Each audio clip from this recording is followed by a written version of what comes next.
Bảy Nam lấy dầu bờ rồng đà lấy dầu ba rồng đà lấy dầu ba rồng đà giờ mấy cây chỗ thêm Bảy Nam lấy dầu ba rồng đà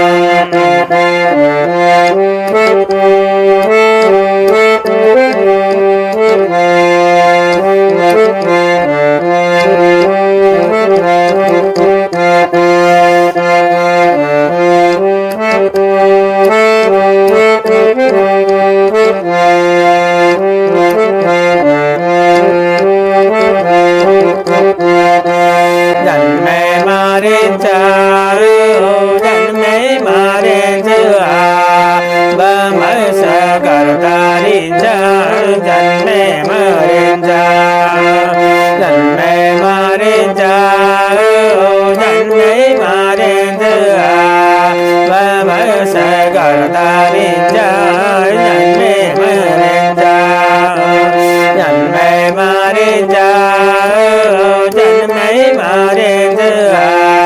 ba mới sợ cả ta đến cha dần mẹ mà đến cha dần mẹ mà đến cha dần mẹ mà đến chưa ba mới sợ cả ta đến cha